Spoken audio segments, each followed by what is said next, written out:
Everybody, and welcome to DC Fine Art.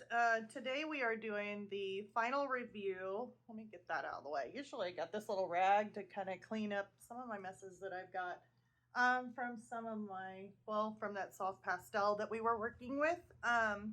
So I went ahead and I've got all the products that we have in the Paletteful pack review for September 2023. Now this is going to be my final review. I've already used the products. I tried them out. I'm going to give you my opinion of those products and how it went. So I used their blending stump. The blending stump works really well, just as normal. It's like my other blending stumps that I have. They're really good quality. I mean, they're just blending stumps, so they work fine. The soft pastels, of course, I love the Stabilo Carbothello. They happen to be one of my favorite soft pastel pencils, but I do like to use them majority for doing my like really fine details on some of my work, so I do like using them for that. I don't usually just go ahead and do a whole entire piece just using Carbothellos, but I did the piece using these and absolutely loved them. I enjoyed working with them. They were a lot of fun. So this little set of 12 plus this little tan color that they gave me, I used them, loved them. Of course, I used the Sandpaper Block, as you can see here, to kind of sharpen up some of my black, make it a little bit more pointier. So I did use that to roll. Those are nice to have when working with soft pastel pencils. I did not use the sharpener because I already know with all sharpeners, you can sharpen using these, but then eventually they're going to dull out. You can use a graphite pencil in order to stick in there and try and kind of make them last a little bit longer by sharpening them with the graphite. But it was a long time ago that I did that. And so now I use, and I'll always use this for any of my soft pastels. So I usually use the Maker's Cabinet little sharpener here where I can actually sharpen my pencils like this. And once I get all the wood taken away from that soft pastel, when it gets close to it, then that's when I take it and I rub it around in circles, just going around and around till I get a sharper point. So that's how I do it. But that's just me. I'll always do that. So I don't want to use up a really nice pencil sharpener on soft pastels. I would rather use them for my color pencils or my graphite pencils or any of my other pencils. So saving that's a treasure, just save it. So the thing that I had an issue with, there is an issue that I did have. Obviously you've seen from the spade painting, I wasn't using the paper that they gave me. And I will tell you why. I started out using it here. So I have my little layout drawn out, and when I started using it, I noticed that it was not blending very well.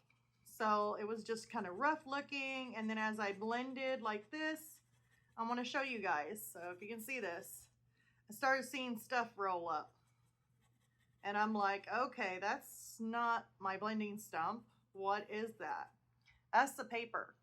So I mean, yeah, you can blend really soft like this, like blending, but you're just working the paper. I mean, and I like to push down when working with my soft pastels. So yeah, look at all those paper. That's paper crumbs. That ain't soft pastel. So I took another piece of paper out and started doing the same thing with it. And it literally ate a hole straight through just by me blending with a blending stump. So that's going to be a big issue for me on the Lenox cotton paper from Legion. I would Me personally, I mean, you guys are, like I say, you know, this is only my opinion. I've tried it. I don't like it. Okay. Now, I have used this paper to create a color pencil piece, and I did a whole piece with a lemon drop dropped in water, and I didn't have too much of an issue with it. I did notice that if I tried to burnish too hard or anything like that, it could end up starting to get through on the paper. So with color pencil anyway, you try and use a lighter hand. So as long as you use a lighter hand, I was able to create a whole entire piece with it, and it was perfectly fine. So color pencil, I didn't have really too much of an issue with, but when it came to soft pastels, I immediately stopped after this and said, absolutely not, I am not doing this. So not something that I would like to do with soft pastels. So this is going to be for basically like my color pencil stuff.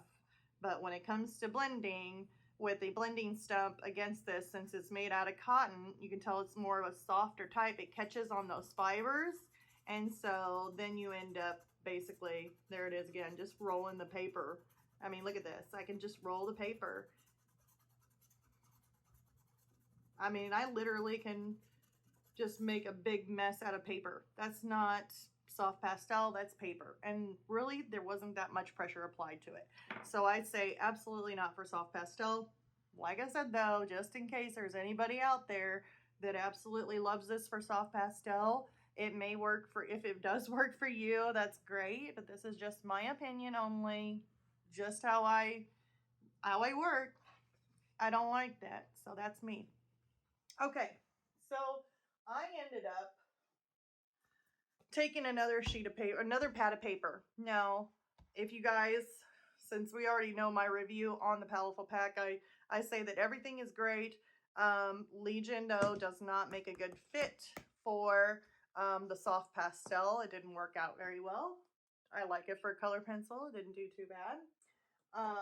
But if they would have thrown in maybe a brand that was a little bit closer, maybe in price range or whatever, if they would have thrown in maybe a Canson tint. So I didn't go straight to, you know, I could have went and grabbed some of my Clairefonte, but I do know that Pastel Matte from Clairefonte is a more expensive type of paper. So that there, I love to use with soft pastel, is one of my favorites. It's really one of my favorites, but very, very pricey. So if they would have at least stuck maybe the Canson Me Tints here pastel paper, and they would have stuck this in there. I know there's some doodles in there. But yeah, this is what I used. I just took the Canson Me Tints pastel paper. I used the back side of the paper where it's more smoother, so that way I can get more of a smoother texture. So I took one sheet out of there, and I was able to create this piece here. Now I am going to have to kind of clean up the edges there where I had the tape. But yeah, this paper here, I was able to blend with my paper stump and not have any kind of paper crumbling underneath my blending stump, and I could blend over it really, really well. So this is the type of paper that holds up to soft pastel. But whenever they took this 100% cotton like they did and stuck it in there, it really started to catch the fibers of the cotton, and it didn't, the soft pastel didn't want to really blend that well, but it started catching some of those cotton fibers, and that's when you start getting the paper rolling up on you. You can't really blend too good on it, really blend on it. So yeah, as far as my review goes, I absolutely loved this month's Paletteful pack box. Very, very good box. And absolutely love the Carbothello, Stabilo Carbothello soft pastels. I like that they give you all the little things that you need. The pad of paper, though, was kind of a disappointment because I didn't know how it was going to react to soft pastel. But other than that, everything was good, and I'm glad that I found out that that paper can't be used with soft pastel.